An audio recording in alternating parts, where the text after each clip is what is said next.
백석의 평론 동화 문학의 발전을 위하여를 읽고 보니 뭔가 평론이 아닌 수필 비슷한 글을 읽고 싶어서 법정 스님의 추위가 뼈에 사무치지 않으면 매화향기를 어찌 얻으랴를 찾았습니다. 그것은 일기 1회라는 이 책이 집에 있었는데 이 중에서 아무 페이지나 한번 촥 펼쳤더니 나왔던 곳입니다. 아무 페이지나 착 핀다는 것은 어디서 들었냐면은 그 성경책을 누가 기독교 신자였는데 자기는 하느님의 말씀을 항상 듣는다고, 그래서 어떻게 말씀을 듣느냐 그렇게 물어봤더니 아침에 일어나면 성경책을 아무데나 탁 펼치면 거기서 나에게 주는 말씀이 들어있다. 그래서 나도 한번 아무데나 탁 펴봤는데 일기 1회 아무리 흉내를 내려고 해도 우리 법정 스님의 글씨는 또 이렇게 뼈대가 있는 글씨. 착 일기 1회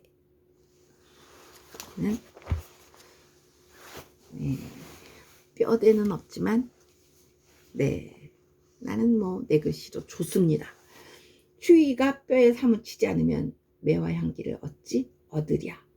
2006년 2월 12일 겨울 안거가 해제될 때 아마 길상사에서 법문을 하신 것인 것 같습니다. 설명은 며칠 동안 마지막 추위가 맹위를 떨쳐 한낮에도 영하의 날씨가 이어졌다. 동안거를 마치는 이날 역시 법당하는 견딜만 했지만 절마당에서 법문을 듣기에는 코가 찡찡했다. 그리고는 다음 날부터 이틀 내내 비가 내리더니 날이 푹 해졌다. 강원도 산간지방에는 지난주 나흘간 폭설이 내렸다.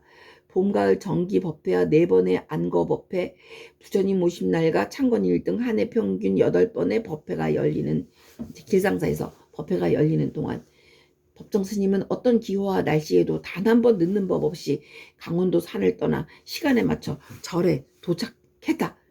이날 스님의 출가 50년을 기념해 류시와 시인이 엮은 잠언집인 살아있는 것은 다 행복하라 가 조화로운 삶 출판사에서 출간되었다라는 설명이 앞에 있고, 그 다음부터 스님의 그 뭐라고 하나 이거 법문이 있었던 내용이 있니 다 지각을 안 하셨었구나. 새해 복 많이 받으셨습니까? 복을 누가 줍니까? 복은 누가 주는 것이 아니라 내가 스스로 지어서 받는 것입니다.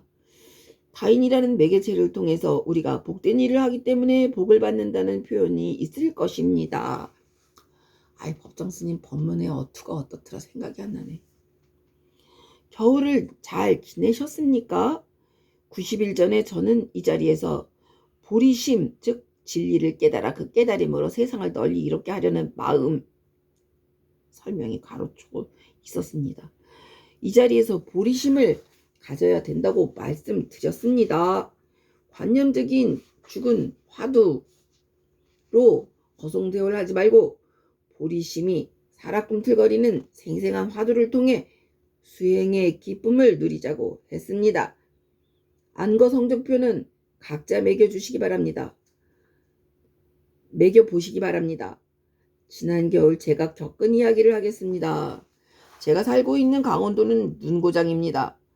그런데 1월 중순께까지도 눈다운 눈이 내리지 않았습니다. 그래서 몇몇 지역에서는 비가 내리지 않을 때 기우제를 지내듯이 기설제를 지냈다고 합니다.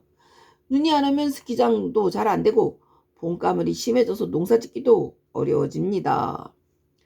기설제를 지낸 덕인지 요즘엔 눈이 내려서 강원도다운 풍경을 지니게 되었습니다.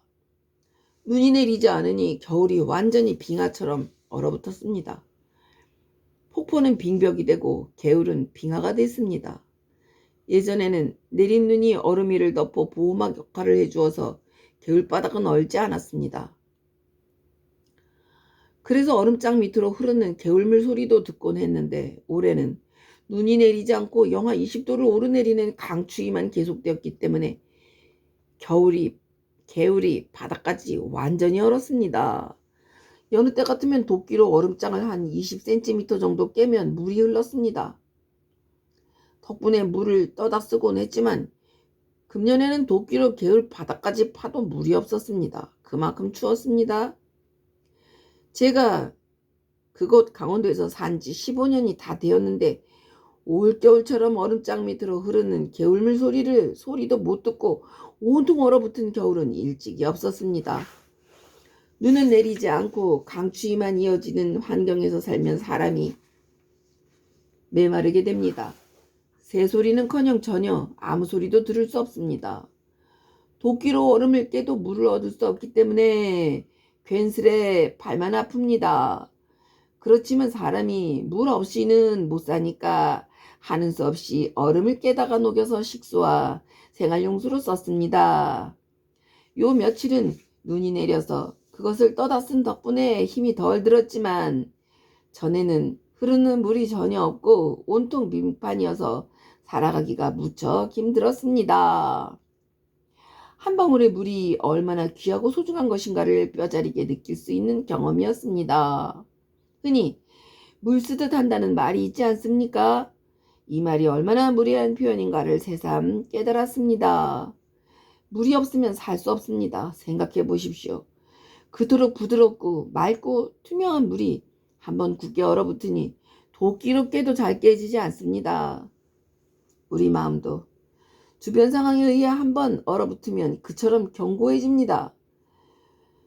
모진 마음을 먹으면 누가 무슨 소리를 해도 들리지 않습니다. 심여수, 마음이 물과 같다 라는 말이 있습니다.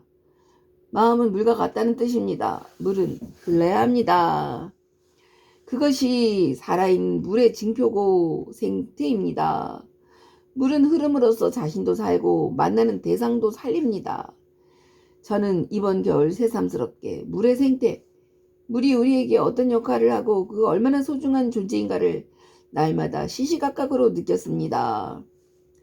물이 한 곳에 갇혀 있거나 고여 있으면 그 생명력을 잃고 극기야 부패하고 맙니다. 우리 마음도 이와 같습니다. 마음 역시 굳어 있거나 어디인가 갇혀 있으면 온전한 마음이 아니고 병든 마음입니다. 물이 흘러야 그 생명력을 유지하듯이 마음도 살아서 움직여야만 건강한 마음이 됩니다. 절에서 마음 닦는다는 말을 하지 않습니까? 무엇으로 닦습니까? 마음이 눈에 보이면 손으로 문지르거나 걸레로 훔치겠지만 그렇지 않기 때문에 닦는다는 말은 매우 관념적이고 모호한 표현입니다. 보다 정확하게 표현하면 마음을 쓰는 일입니다. 순간순간 마음 쓰는 일이 곧 수행입니다. 마음을 어떻게 쓰는가에 따라서 삶이 꽃 피어날 수도 있고 꽉 막힌 벽을 이룰 수도 있습니다. 법구경 첫머리에는 이와 같은 구절이 있습니다. 모든 것은 마음이 근본이다. 마음에서 나와 마음으로 이루어진다. 나쁜 마음을 가지고 말을 하거나 행동하면 괴로움이 그를 따른다. 수레바퀴가 소의 발자국을 따르듯이. 법구경에는 멋있는 말이 너무 많아. 수레바퀴가 소의 발자국을 따르듯이. 가령 우리가 생각이 뒤틀려서 가시돋친 말을 친구에게 던졌다고 상상해 보십시오. 그것이 친구에게 가닿기 전에 내 마음에 가시가 박힙니다. 내가 괴롭습니다. 마음을 잘 쓰는 것은 사람답게 살기 위한 기본적인 조건입니다. 맑고 순수한 마음으로 말하거나 행동하면 즐거움이 그를 따른다. 마치 그림자가 그 실체를 따르듯이. 이 역시 법구경에 나오는 구절입니다. 마음을 어떻게 쓰는가에 따라 내 삶이 달라집니다. 남의 일이 아닙니다. 각자 자기 마음이 작용하는 것을 살펴보십시오. 내가 한 생각 일으켜서 마음을 냉혹하고 매정하게 쓸 수도 있고 봄바람처럼 훈훈하고 너그럽게 쓸 수도 있습니다. 어떤 마음이 참 마음인가는 우리 각자가 느끼면 압니다. 마음이 편안하고 안정되면 그것은 나의 본 마음입니다. 그러나 마음이 불안하거나 불편하고 무엇인가 개운치 않다면 내 본 마음이 아닙니다. 수행은 어렵게 화두를 들거나 연불을 외기 전에 마음을 쓰는 일입니다. 그러나 혼자서는 불가능합니다. 마음 자체만 가지고는 안 되고 반드시 마음을 쓸 대상이 있어야 합니다. 주관적인 입장과 자기 본의의 생각으로는 올바른 평가를 내릴 수 없습니다. 인간관계를 통해 현재의 자신을 확인할 수 있습니다. 타인은 내 마음을 밝게 할 수도 있고 어둡게 할 수도 있는 하나의 매개체이자 대상입니다. 어디에도 걸림없이 당당하고 행복하게 살 수 있으려면 만나는 사람에게 따뜻한 마음을 쓸 수 있어야 합니다. 이는 남을 위한 배려이기도 하지만 나 자신의 삶을 위한 일이기도 합니다. 우리는 하루에도 수없이 많은 사람들을 만납니다. 사람만이 아닙니다. 물건도 대하고 어떤 일을 당할 수도 있습니다. 그럴 때마다 내 마음이 어떻게 작용하는지를 살피십시오. 내가 온전한 마음을 쓰고 있는지 잘못 쓰고 있는지 스스로 주시해야 합니다. 마음을 닦는다고는 하지만 실제로는 마음을 쓰는 일입니다. 용심. 내가 아는 척하느라고 용심. 바르게 써야 바르게 닦입니다. 그래야 마음에 빛이 납니다. 친구를 통해서 혹은 자식과 남편과 아내를 통해서 자신의 실제를 그때그때 확인할 수가 있습니다. 한 가족이라 하더라도 우연히 만난 사이가 아닙니다. 몇 생에 걸쳐 가족을 이룰 인연이 갖추어졌기 때문에 그런 씨앗을 뿌렸기 때문에 이번 생에서 가족으로 만난 것입니다. 그런데 화목하게 지내는 가족도 있지만 원수 보듯이 서로 미워하며 지내는 경우도 많습니다. 이것이 중생계의 구조입니다. 마지못해 싫어 투덜대고 어떤 대상을 미워하며 살게 되면 나 자신이 미워집니다. 나에게 주어진 소중한 생애를 그렇게 소모해버릴 수는 없습니다. 생각을 돌이켜야 합니다. 지극히 관념적인 말이지만 그렇게 생각하면 그렇게 됩니다. 자신의 남편이나 아내가 부처나 보살이라고 생각하십시오. 처음에는 어렵지만 부처나 보살이 따로 있는 것이 아닙니다. 이 법정스님의 한 말씀 맞는가? 처음에는 어렵지만 부처나 보살이 따로 있는 것이 아닙니다. 진짜 부처는 우리 마음 안에 있습니다. 그래서 청정법신이라고 하지 않습니까? 미운 사람을 부처나 보살로 대해야만 우리의 업이 녹습니다.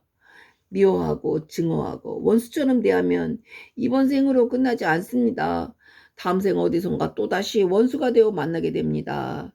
이것이 인과의 소용돌이 속에 사는 일입니다. 우리가 이번 생에 진리의 세계를 만난 것은 묵은 업을 정산하고 보다 새롭고 맑고 밝게 살기 위함입니다. 그래서 절에도 가고 교회도 가는 겁니다. 화나는 일이 있다고 해서 화를 잔뜩 내면 스스로가 독의 피해를 입습니다. 내가 전생에 남을 힘들게 한 과보를 이번 생에 받고 있구나 하고 좋은 쪽으로 생각을 돌이켜야 합니다. 까닭없는 결과는 없습니다. 자세히 보면 모두 원인이 있어서 결과를 이루는 것입니다. 인간관계의 갈등은 사소한 업들이 쌓이고 쌓여서 커지는 법입니다. 그런데 어느 한쪽에서 마음을 돌이켜 풀어버리면 메아리가 있습니다. 이것이 인과의 고리입니다. 해탈이란 무엇입니까? 인과의 고리에서 벗어나는 일입니다. 그러기 위해서는 마음을 좋은 쪽으로 써야 합니다. 혹시 맺히거나 굳게 닫힌 마음을 지니고 있다면 오늘 해제일을 계기로 다 풀어버리기 바랍니다. 가벼워야 합니다. 짐이 없어야 합니다. 그래야 인생의 새 봄을 맞이할 수 있습니다. 사람은 안팎으로 꺼리낌 없이 살아야 합니다. 그때 비로소 사람다운 삶을 이룰 수가 있습니다. 무엇에 구애되거나 기죽지 말고 마음을 열어야 합니다. 물론 제 말을 듣고 갑자기 바뀔 수는 없습니다. 누군가 나에게 상처를 주고 화나게 할 때 나를 깨우치기 위해 내 가까이에서 저런 행동을 하는구나 라고 생각하십시오. 거기에 속지 말고 안으로 거두어들이면서 만나는 사람마다 부처와 보살로 여겨야 합니다. 그런 수행이 쌓이고 쌓이면 스스로가 부처와 보살이 되는 것입니다. 우리가 절에서 기도할 때 간절한 마음으로 열심히 관세음보살을 염송하지 않습니까? 그러면 나 자신이 관세음보살이 됩니다. 자비의 화신이 되는 것입니다. 관세음보살을 열심히 염송한 사람이 무자비한 행동을 할 수 있습니까? 우리가 기도를 해서 힘을 얻는다는 말은 다른 것이 아닙니다. 자기 안에 있는 잠재력을 기도와 부처님의 가르침을 통해 활짝 꽃피우는 것입니다. 이것이 마음 쓰는 일이고 마음 닦는 일입니다. 황벽선사는 이렇게 말했습니다. 한 차례의 추위가 뼈에 사무치지 않으면 코를 찌를 매화 향기 어찌 얻으랴. 이 황벽선사의 말씀이었구나. 그러면 황벽선사는 누구신가?